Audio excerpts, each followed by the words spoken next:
what is the mind? What is the mind? You may have wondered, what is it? A lot of people would say, oh, it's the brain. Or people would say, oh, it's your consciousness. Or a person would say, well, it's like a computer. So I want to make it very, very simple for you.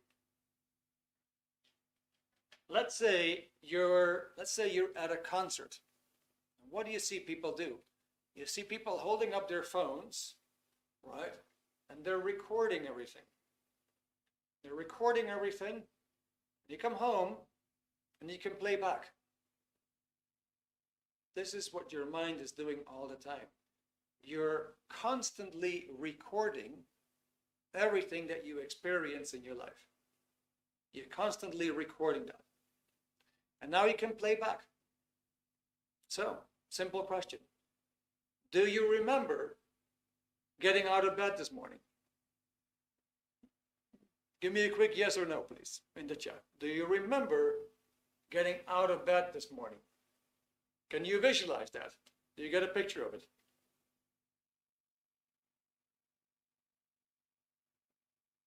All right, yes, good. So what you just did, you just played back a part of your recording. Does that make sense? It makes sense, yeah? So you just played back a part of the bigger recording. There you see, you record everything that you experience in life, and you can actually play back parts of the film. You can look at that film again. Now, there is a bug. There's an error in that system. So, compare yourself to a recording machine, a film machine. You're constantly filming everything. You're constantly recording everything in your life. And you can play it back. But there's a bug. There's an error in the system. For example, what happens if you think back of, let's say, a bad recording? In other words, what happens if you think back of a bad experience? What's going to happen to you if you think back of a bad experience?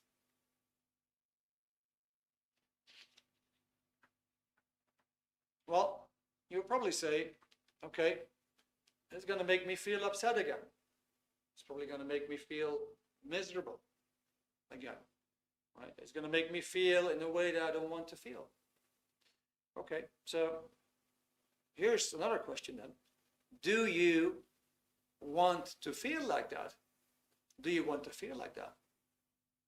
If you feel miserable, if it gets you upset again, do you actually want to feel that way? And you probably say no. That's exactly the bug. That's exactly the bug. So there's something that starts to replay and you can't shut it off. That makes sense? So now you're recording, you're replaying, but it keeps replaying all the time. You can't put it down. You can't shut it off. That's the bug. In other words, it's kind of like you have something happening to you that you don't want. All right. Now, I'm going to ask you some questions because otherwise it's going to be hard to explain the next part. Yeah. So I really need you to do something in that chat, please. Do you remember primary school? Yeah. Just give me a yes or no. Do you remember primary school? And if I say primary school, can you, for example, in your mind, can you see the playground? You can see, yeah? Okay. Now, let's have a look at that playground. Do you see the tiles again? Or maybe it was sand. Maybe it was grass. Maybe it was some other material. Do you see that playground again? Okay. All right, good. Now, did that playground or that courtyard, did it have a fence around it? Did it have bushes around it? Or did it have trees around it? If you do see that, do you also see the entrance? Where would you come in? Or where would you leave the place? Now imagine that you're on that playground. Let's say you just turn around and you look at the school. Can you visualize the building again? Can you do that? Can you see the building? Can you see the color of the building? Can you see the material that the building was made of? Mine was made of wood. The walls were made out of wood. Kind of like a dark brown paint. Do you see those colors? All right, so let's see what happened here in the chat. All right, okay, beautiful. Now, so let's put this into a sketch.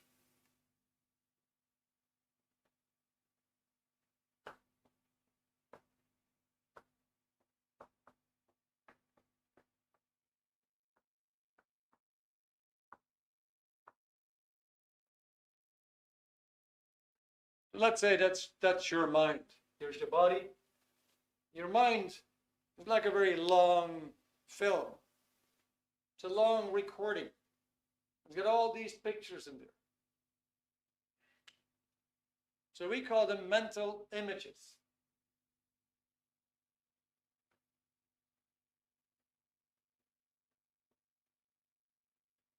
Well, why are these mental images? Well, basically, they are mental because they're not physical. If it was a physical image, you would be able to touch it. You would be able to knock on it. You would be able to hold it in your hands. Your pictures, they're not physical. You cannot size them up. You cannot grab one and put one on the scale and find out how much it weighs. Can't really do that. So for that reason, these are called mental images. Okay, now let's take that to the next level. Now what I would like you to do is imagine that you're sitting in your kitchen. Just imagine you're sitting in your kitchen. Just do this drill, do this exercise for yourself. It's kind of fun to do. If you're already in the kitchen, I want you to imagine that you're sitting in the kitchen of your parents' place. So let's imagine you're sitting in the kitchen. Now what I would like you to do is just point out from where you're sitting, see if you can find the fridge. Where would it be? Just point at it. Just say for yourself, all right, if I'm sitting here, my fridge would be over there. Now if you have that, where would the cooker be? Where's the stove, the cooker? All right, might be over there. Good. Where's the nearest window? From where you're sitting, where's your nearest window in that kitchen? Could be over there, right? Okay, now let's find the door. Where would the door be? If I look at my kitchen, I got one over there and I got one over there. Okay, and where's the table? You might say, well, it's right there. So what do we learn from this? What we learn here is that these mental images are three-dimensional. They're three-dimensional images. They're not like a Polaroid. It's not like a print, like a piece of paper, like a sheet. It's not like that. Your image is actually three-dimensional. Now, there's a fun fact, because we've all learned, we've all been taught, or perhaps better, we've all been told that these pictures, that these recordings, that your memories are in the brain. Now, if you just did an exercise for yourself, you probably did not find the fridge in there, or the window next to your temple, or the table in the middle of your head. You probably didn't find it there. You probably said, well, it's just over there. It tells you that your mind and your brain are two distinct things. They're two different things. These things are separate. You have a brain. which is just a lump of fat, really. And it's got all these tentacles. And it's got all these wires to direct all kinds of functions in the body. So what does it tell you? Your brain controls your body. That's true. Your brain definitely controls your body. But your mind instructs your brain on what to do. So these are two distinct functions. If you want to know more about that, I would say read Dianetics, and you're going to find out a bit more of it. Now, who can give me an example of a bad experience? Who can give me an example of that?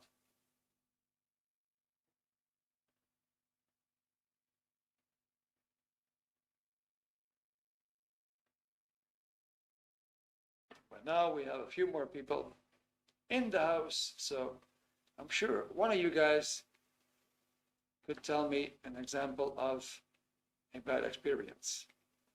See, we got Bia now, I got Connor, Danielle, Emma. Okay, that's good.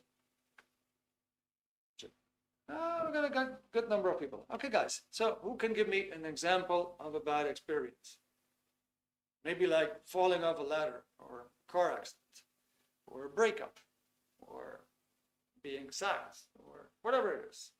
Give me an example of a bad experience.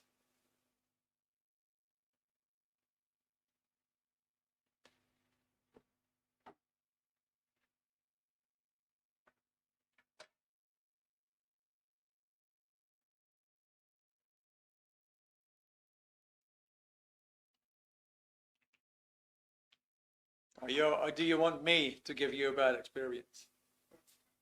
I guess you want me to give you a bad experience. All right. So, let's do one. Let's do one.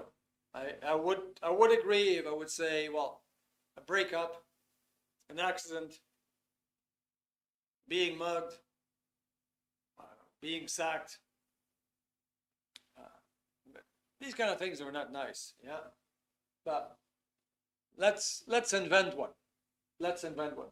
So let's go a little bit back in time. When this person, let's say this person is called Joe. Joe's got a bad experience. Over there, let's say a year ago,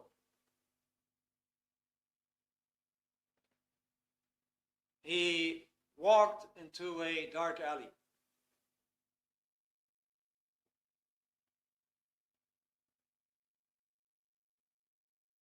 Joe walked into a dark alley.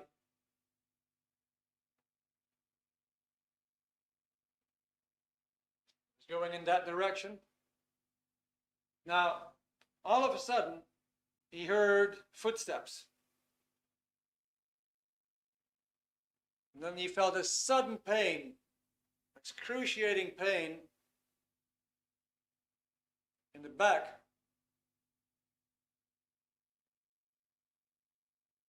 And he got knocked out.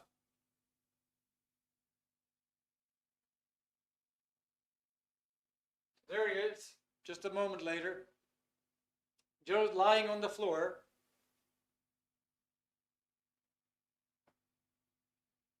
He's experiencing pain from the blow.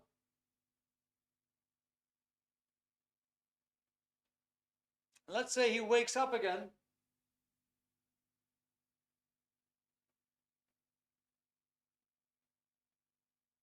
Now he's still in pain.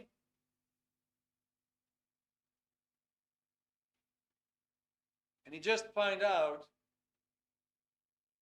that he's robbed.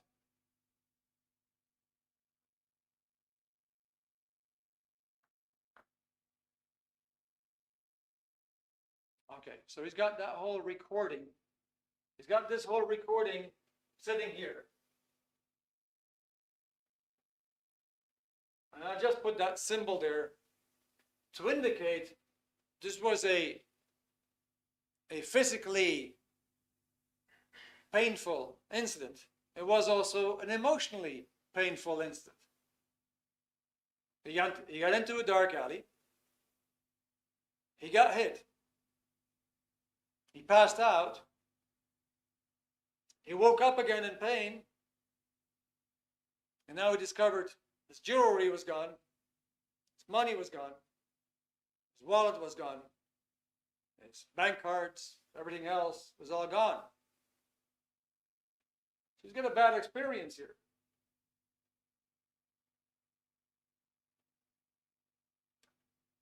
Okay, so now let's say it was 1 year ago.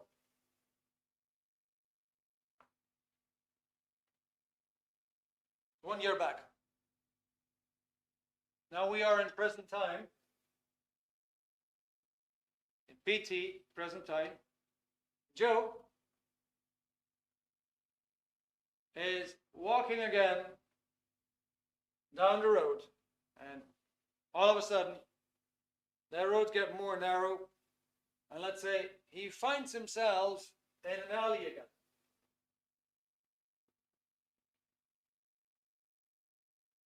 Suddenly there's a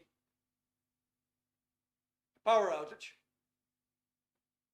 and the alley gets dark.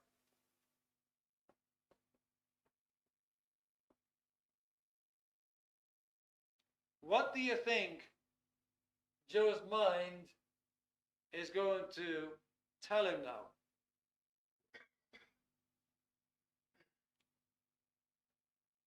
That's the question for you guys. What do you think Joe's mind is going to tell him? I'm just going to take my time for a minute because I need to get something to wipe the board.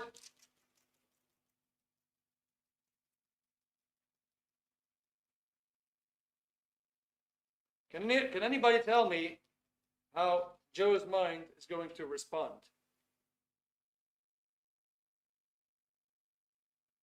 All right. Yes, he may get robbed or injured again. Tarni, I hope I pronounced your name correctly. Yes. So that's a great answer. In other words, let's have a look at the anatomy. In other words, going back to your mind is a recording machine that can be replayed, right? It's a recording machine that can be replayed. So what is happening here, we have a recording here.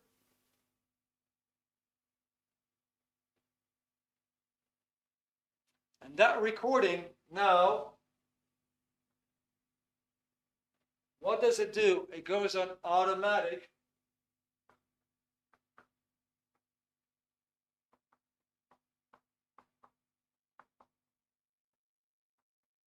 It goes on automatic replay.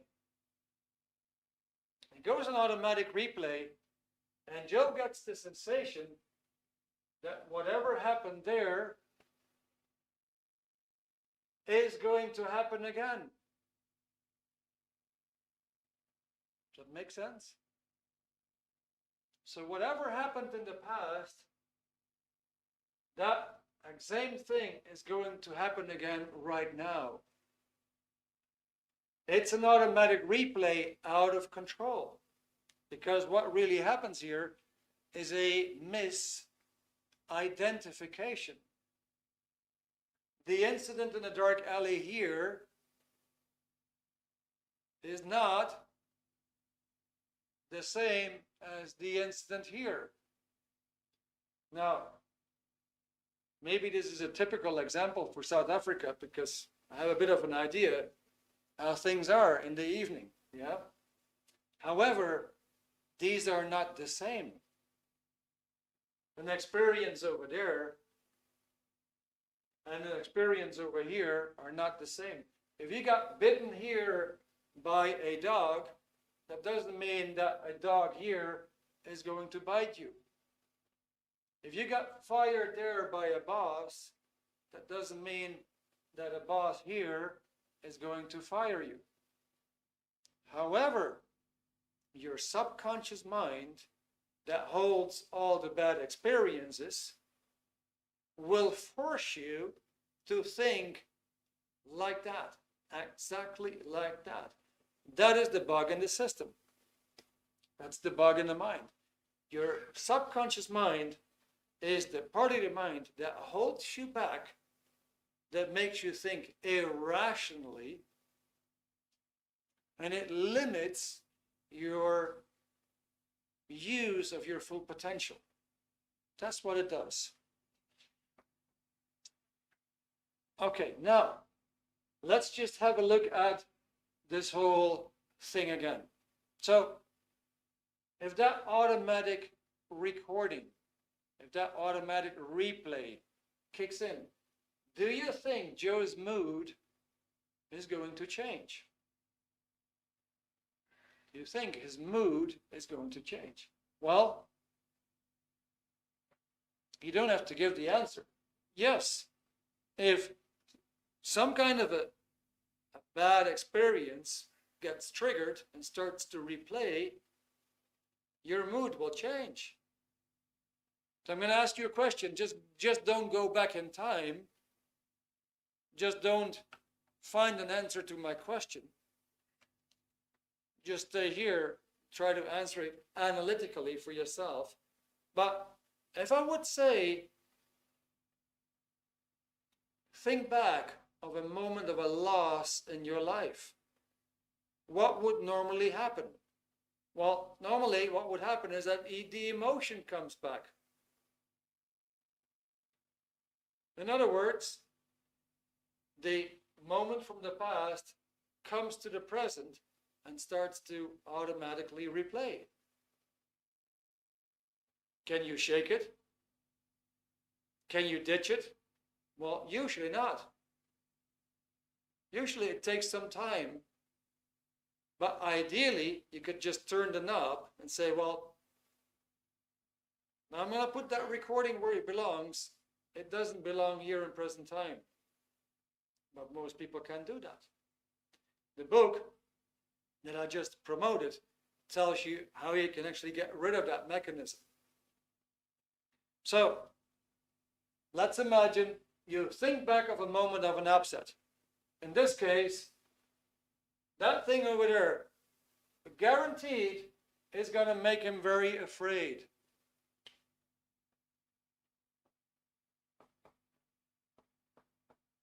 He is going to be in fear.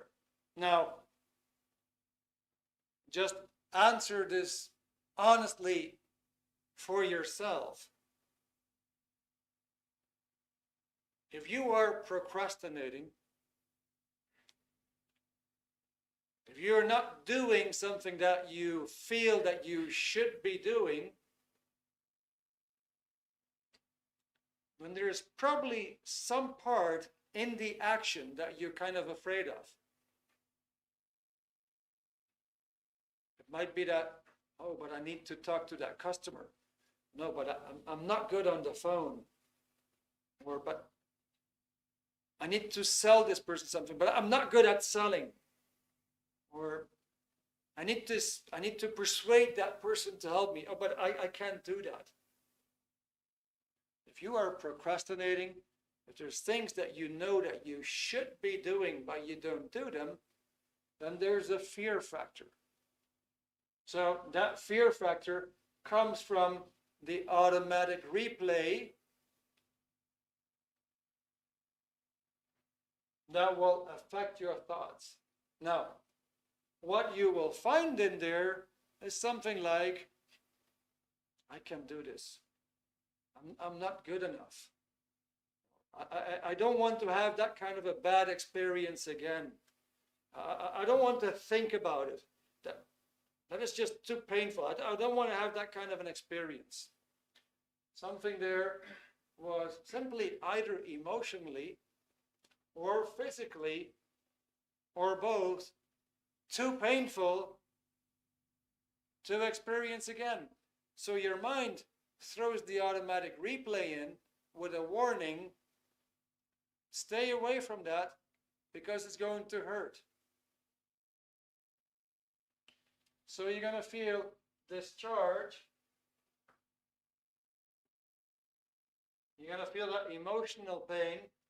the loss of your wallet, the loss of your money, maybe also bodily pains that has been recorded. And now you're going to feel that again as a sort of stress.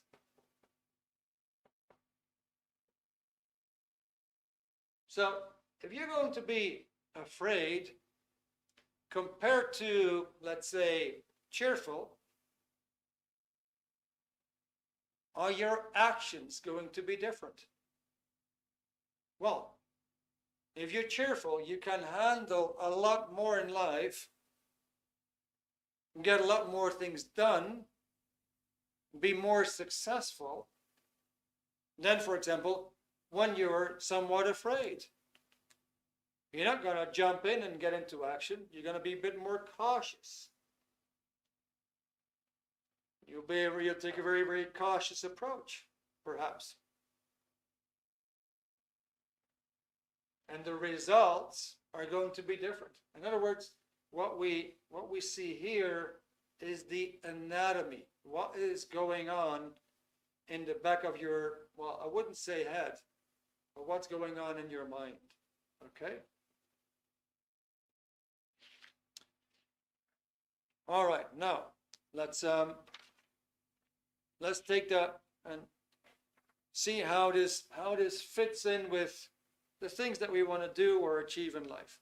Are you guys tracking so far? Let me ask you that. I just see that. I think Pavel just put the link again.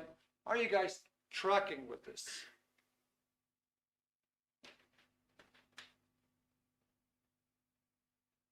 In other words, does this make some sense to you?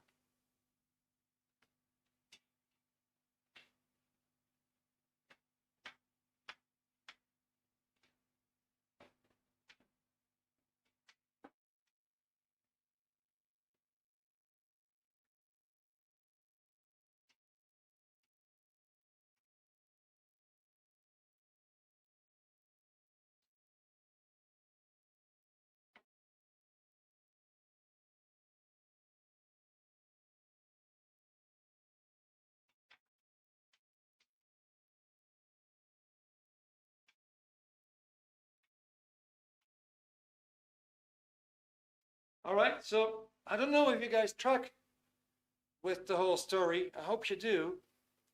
Okay, good. So now there is a long story coming back. Oh la la. Okay, let me take some time. Just read the feedback. Okay, good. Fantastic. So, and this is coming from Khan. All right.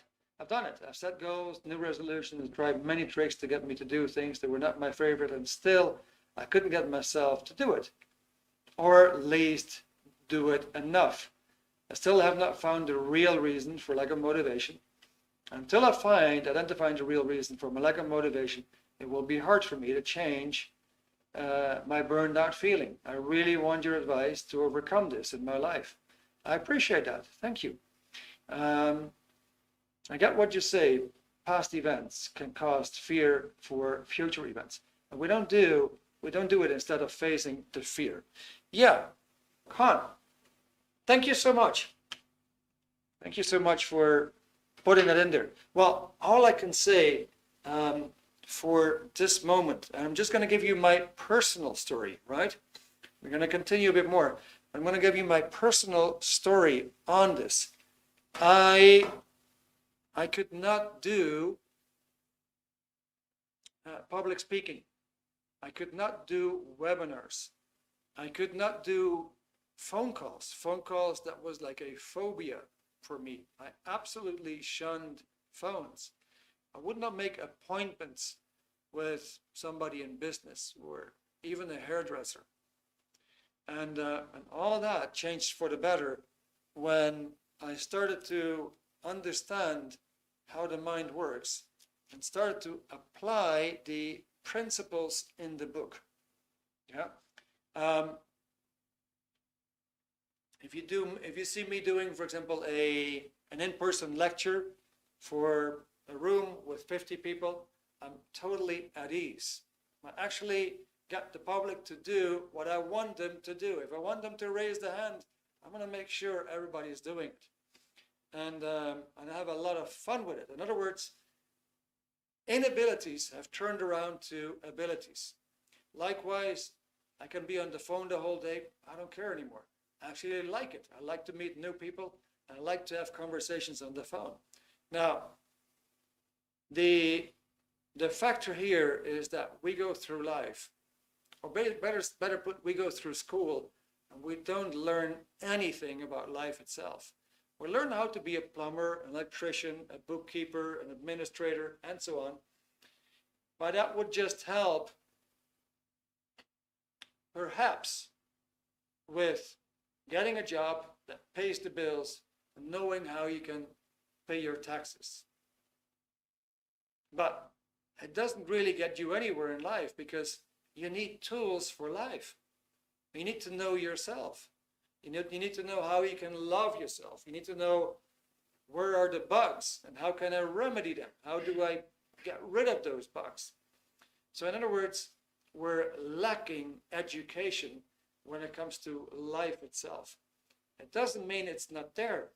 The whole point is it's definitely not really there in psychology and all these other ologies, because they've proven over time they don't really work.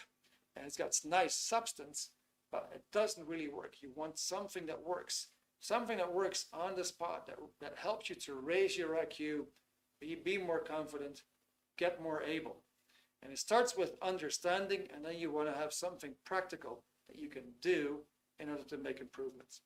By the end of the evening, I'm going to share my number with you, Con or Connie or Conrad, whatever your name is.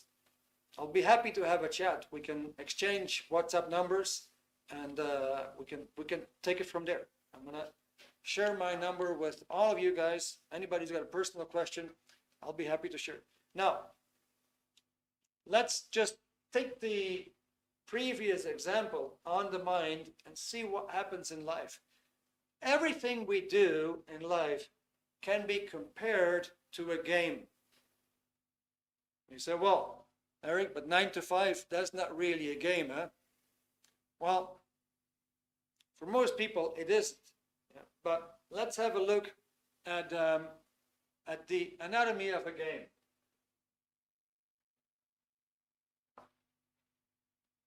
So a game normally has goals and purposes.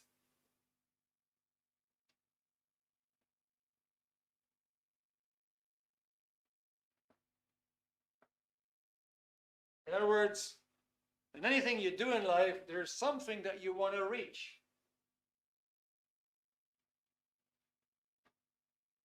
Even if it's just buying a jeans, finding a jeans, and finding that jeans for 20 euros or 20 pounds, you're, yes, I found the jeans that I wanted, and I have it for the price that I wanted it for. It could be considered a goal or a purpose, something that you wished to achieve. And you make it into a little game. And your next game might be, okay, I want to have a car. All right. My car is going to be my goal. That's my next step. I want to get a car, and that means I need to do things for it. So in other words, in that process of doing,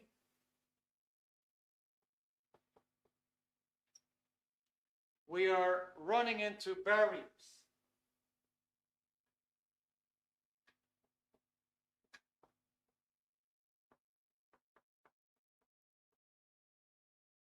Now there's something like, oh, I need to handle this person. I need to do a job interview. I need to convince this person and make sure that person knows I'm the person for the job. Whatever the barrier is, whenever you are pursuing a goal, whatever goal it is, you always go through some barriers. Even if you want to find that jeans of 20 pounds, 20 euros, well, guess what? You still have to go into town. You still have to take the public transport. You have to go in one shop, search for it, go to another shop, search for it. In other words, you're going to run into barriers. You're going to run into barriers. But what happens? Let's say you're nicely going in that direction of achieving your goals. there is no goal on the planet that is obtained without overcoming any barriers. No goal on the planet. Even if you want to make a sandwich, you still have to go through the barrier of opening the cupboard, getting the plate out, right? Opening some other box or plastic bag and getting some leaves of bread out and moving your ass to the fridge and get some butter and some other stuff. In other words, there's no goal on the planet that can actually be obtained without conquering some barriers. Now, if you would conquer some barriers and you feel that you are moving in the direction of a goal, guess what is going to happen? You're going to experience some freedoms.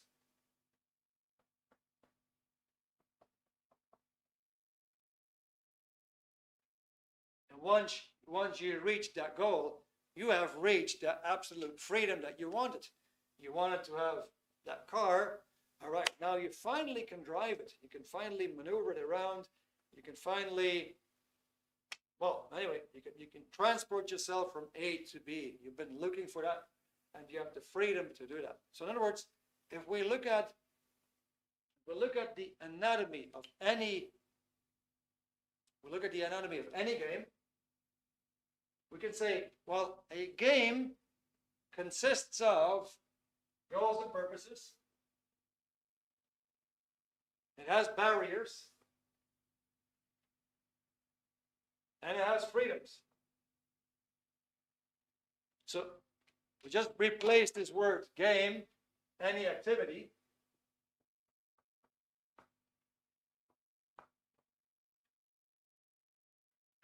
Any activity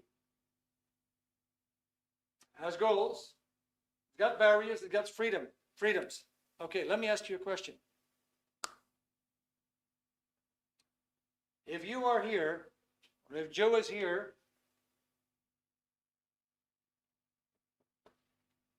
what do you think he is mostly thinking of? Is he thinking of achieving the goal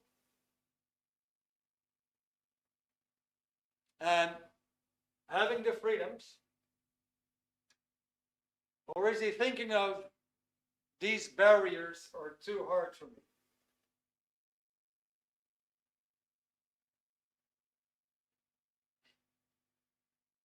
Easy to say, very hard to do. Yeah. So, the average person, yeah, if there's something that you want to do, now we're talking about motivation. If there's something that you want to achieve,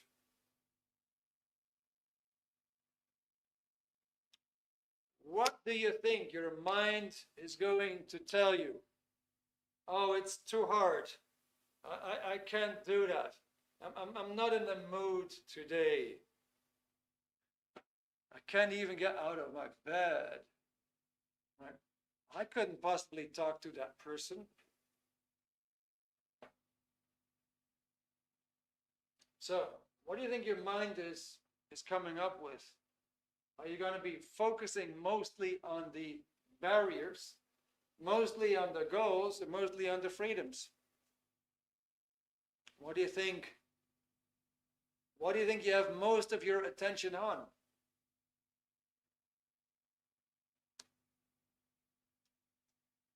Okay, Mathieu, that was a nice answer. Yeah, negative self-talk. Okay, now there's two things here that we really need to understand. Number one, of course, where is that negative self-talk coming from?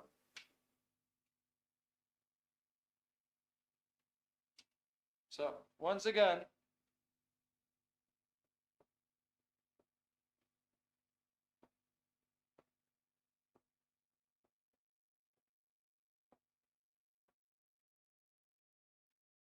here is a barrier,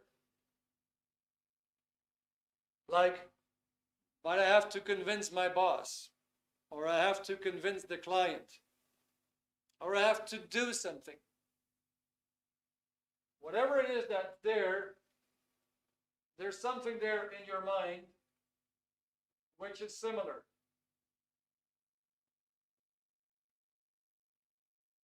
that thing goes on automatic replay. That is going to bring you down because your mind does not separate these two things like, oh, that is different from that. That will only happen after you become more aware of how it works and after doing some processing, which is given in the book. Now, guess what? How many people really know what their goal in life really is? How many people really know their goals? How many people really have direction? Because if you would have direction, at least if you would have direction, well, that will give you some power. But if you don't have direction, like many people do, you're going to go into, well, all kind of like cardinal wind directions.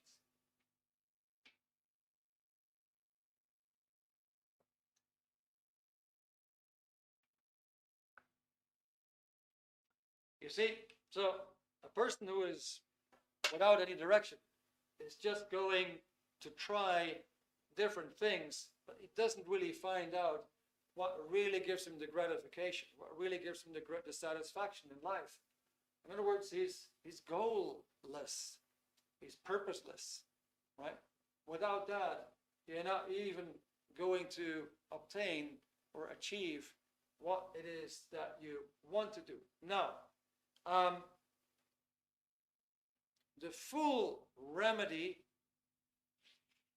I hate to say that, the full remedy is, of course, the knowledge. You need knowledge to fix things in life. Yeah. A motivational point is this, and that is a point of realization. Just look at that picture and you get to realize that whenever you overcome a barrier, you are going to get a freedom in return. It's very key to understand. Whenever you overcome a barrier, whenever you handle a barrier and you get a certain action done, you will get a freedom in return. The doing, the overcoming of that barrier, giving you that sense of relief. Why? Because you are actually saying no to the automatic replay. So fuck you, I'm not going to listen to you, I'm just going to be very stubborn and I'm going to do it anyway. And you're going to have some freedom in return. Now, when there's really a necessity, you'll find out that all of a sudden you're doing something that you didn't do before, because now it's a necessity. So you can do it. You absolutely can. But you want to make it more into a routine to say, all right, you know, I hate talking to my boss, but let me just go for it and try it, put the negative thoughts aside, and just confront it. Just face the guy, see if I can get him to say yes to what I want. And he might just say yes, and you go, yeah, and you're going to experience a freedom. In other words, it brought you closer to your goal. So people usually see bears on the road. They see obstacles on the road. If you want to get these bears, these obstacles off the road, in other words, out of your mind, honestly, you should read that book. You should read that book because it tells you where these obstacles and bears in your mind, where they come from, why they keep coming back all the freaking time, and it gives you a method to get that stuff out of your system. Now, if we look at freedoms, there's one more tip that I can give you, just a practical one to end of the evening, and that is this: you have accomplished things in life. You have accomplished goals. There have been things that you have done really well. And honestly, you should take a piece of paper and write down at least 20 accomplishments or more that you have achieved. You should just do that. And why? Because it will strengthen these, it will strengthen those positive moments in your life that actually lifted you up. Because there's other shit in there in your mind, these recordings, which pull you down. These are the failures. These are the successes. So, you don't really want to read a book right away. Do that for yourself. Yeah. Keep on writing, because you're going to be focusing on the achievements, focusing on the successes, and write them down for yourself. Set a target. I'm gonna write down at least 20, and dig up these good memories. What you can expect as a result is that you may cheer up a bit. You may cheer up a bit. When you do that, see if there was anything there that actually got you satisfaction, gratification. Try to find your goal. Now, as an extra tip, I would say life is based on basically doing what worked, doing what gave you satisfaction, gratification, right? Doing things that helped. If you thought that, hey, reading a book, reading a motivational book, it actually helped me, well, do more of that. Just do more of that. Knowledge is always valuable. On the flip side, you can have a look at what were the things that didn't help me. Well, I'm endlessly scrolling on my phone. Does that help me? Well, it certainly keeps you busy, but you're going to be exposed to a lot of negativity as well, which will just trigger some other stuff that's there and pull you down. So have a look at the stuff that doesn't really help. The word help is key here. What helps me? Make a list of that. And decide I'm going to do more of it. What didn't help me? Make a list of that. Decide to knock it off. All right? I'm going to leave it here, guys. It's 9 o'clock. I want to thank you very much for being here tonight. Just have a last question for you. Was this helpful to some extent?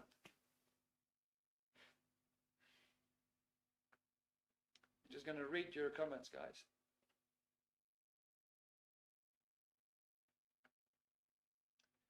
Okay, let's see. Taking small actions which overcame barriers. Yeah, so taking small actions which overcome barriers equals freedoms. Yeah, just have a look at it. It sounds very simple, and maybe you'd say, yeah, Okay, hard to do, but you know, there's nothing in life that you get for free. That is just the anatomy of life itself. So in order to go through life, we have to live it.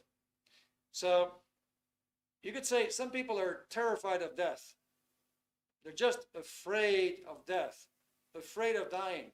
Well, it equals being afraid of living.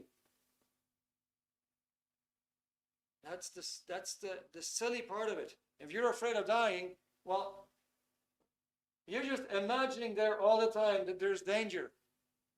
So you're not going to get started. You're already afraid of living. In other words, you're alive. You have to live it. It comes with a bit of risk. So try to face some barriers and notice, hey, I get a bit of freedom in return for that. Ignoring self-talk, is get on to doing, which allows us to begin reframing as positive success and being able to accept failures with accepting the outcome, positive or negative. This is overcoming obstacles and accepting outcome and allowing us to take more risk. Try more things, setting goals, directions, and risks to take to find purpose, discover freedoms, and get doing. Okay, good. Thanks so much. You're welcome. All right. And Mathieu, this was amazing. Thank you very much. Good, very helpful. Now, you know what, guys? So now we're actually in communication. 2 thumbs up. I really appreciate it. Is anybody of you here? I'm just going to make you an offer right now. It's free. Yeah, I'm doing this as a volunteer. Don't get me wrong. I'm volunteering so many days of the week just for the fun of it because I love it. There's nothing greater than making friends, helping people, help each other, right? Make this a bit a better planet. Make this a bit a better world. And you notice you just went to a new restaurant in town, or you found the latest gadget, and you just feel that urge. I need to share it with my friends. I got that same passion here. I want to share it with my friends. So I want to make you an offer. I want to give you a link for a free personality test. If you contact me on WhatsApp, I want to give you a link for a free personality test. If you contact me on WhatsApp, and I'm going to give you the results for free. How does that sound? You're gonna have your personality on a graph, 10 different attributes of your personality, and then we can pinpoint where is your pitfall, where is your weak spot. And I'm going to give you a tool, a free tool, even like a free online course that will give you information just like that to start handling it. Pavel, would you be so friendly and put my WhatsApp number in there again? Yeah. So here's my offer, right? Send me a WhatsApp, and there it is, 894-862-918.